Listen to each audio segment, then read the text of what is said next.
Good morning students and assalamu alaikum everyone. I hope you all are in good health and must be enjoying the studies as at their home. Well students, I am your subject teacher of English. So let's start our lecture. First of all, I would like to tell you the topic, and the topic is about the words meanings and the long question answer, which is related to the topic unit, which and the unit name is message in a bottle. Okay, जो अभी हमने just पढ़ी है, ठीक है.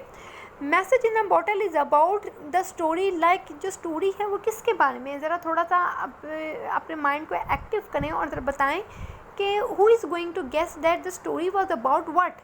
Yes, the story was about the message. और message उन्हें कहाँ से मिलता है बच्चों को, कि मैसेज उन्हें बीच में प्ले करते हुए मिलता है और बॉटल के थ्रू मिलता है. Okay, once they both were playing near the beach side and they were like busy to build the castle and suddenly they got a bottle.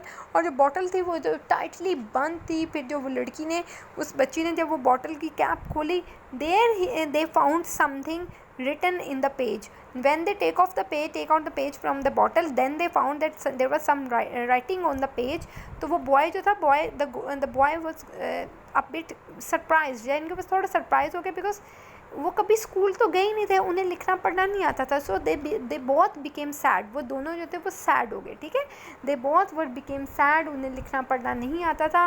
फिर उन्होंने सोचा कि इसमें क्या लिखा है, कौन हमारी मदद करेगा. फिर वो किसके पास जाते हैं, एक अंकल के पास जाते हैं, ओल्ड बाबू के पास, ठीक है. ओल्ड बाबू के पास जाते हैं और फिर उनसे पूछते हैं कि ओल्ड बाबू इसमें क्या लिखा हुआ है. क्योंकि ओल्ड बाबू जो थे वो शॉप ओनर थे, उनकी शॉप थी, तो उन्हें लिखना पढ़ना आता था. तो उन्होंने बताया कि बेटे there is a message written on the page like I am David and I live in a small fishing village in New Zealand. कि मैं डेविड हूँ और मैं न्यूजीलैंड के छोटे से विलेज में रहता हूँ, ठीक है. और इसमें उसका एड्रेस भी लिखा हुआ था. एड्रेस क्यों लिखा हुआ था, कि आप दोनों को जब ये मेरा लेटर मिले तो आप दोनों ने भी मुझे वैसे ही लिखना है, ठीक है.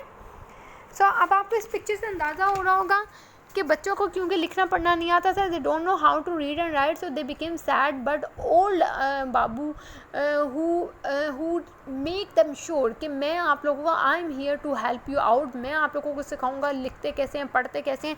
अब आपको अंदाज़ा हो रहा है ना इस स्टोरी को पढ़ने के बाद कि लिखना पढ़ना हमारे लिए कितना ज़रूरी होता है.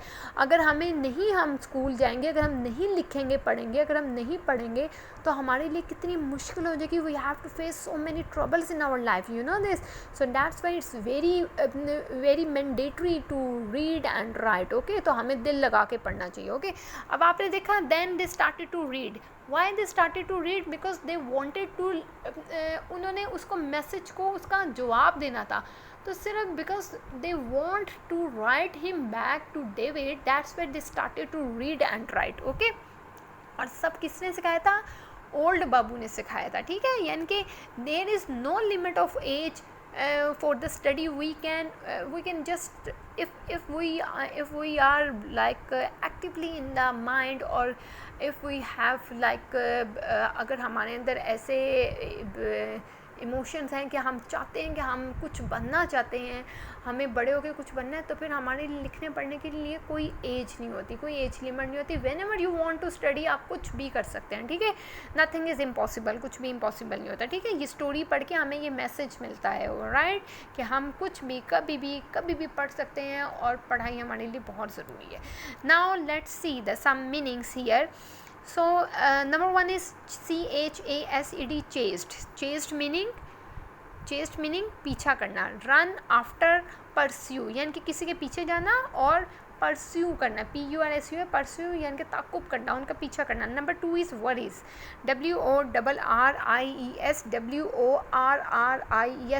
वरीज में नहीं होती हैं तकलीफ़ें, ठीक है. पेन, PAIN, पेन, तकलीफ़. Number three is discover, DISCOVER, discover mean explore, कुछ ना कुछ ईजाद कर देना, कोई ऐसी चीज़ ढूंढ निकालना जो पहले ना देखी हो, ठीक है, उसको एक्सप्लोर करना. Number four is QUIETLY, quietly.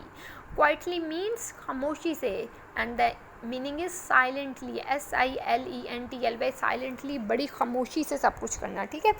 And the last is FOOLISH, foolish. Foolish mean CRAZY, crazy, यानी कि पागलों वाली हरकतें करना, बेवकूफ़ हो जाना, पागल हो जाना, आपको नहीं समझ आ रही कि आपने क्या करना है, ठीक है। So that was the words meaning from the related topic. Now let's see the next image. Okay, there are some long question answer which we are going to read. Here you can see the number one question is why did the children take the paper to old बाबू, यानी कि बच्चे जो हैं वो old बाबू के पास paper क्यों लेकर गए थे, ठीक है। सो अब आपको शायद पता चल गया होगा एकदम से, I know that everyone know the answer, सबको आंसर पता होगा। The answer is they took the paper, वो पेपर को लेकर गए थे टू ओल्ड बाबू के पास, because they could not read it, क्योंकि वो इसको नहीं पढ़ सकते थे, ठीक है। That's why they took the paper to old बाबू because they could not read it. Number two question is how did old Babu help the children, किस तरीके से ओल्ड बाबू ने बच्चों की हेल्प की थी. Answer is he read the letter, यानी कि ओल्ड बाबू ने बच्चों के लिए लेटर पढ़ा, एंड टॉट दैम, और उन्हें सिखाया how to read and write, कि किस तरह से लिखना पढ़ना है. Okay student, that was all for today's lecture. There is one home task which you have to do at your home.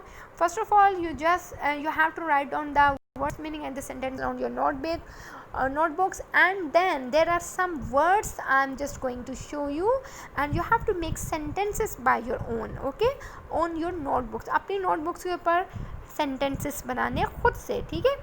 So these are the words. Number one is village meaning गाँव. Number two is fisherman होता है जो मछलियाँ पकड़ता है, माहीगीर. Number three is wonderful meaning यानी कि कुछ भी हैरान कुन हो जाना. Number four is excited mean बहुत खुश होना. Number five is deep meaning बहुत गहरा, ठीक है.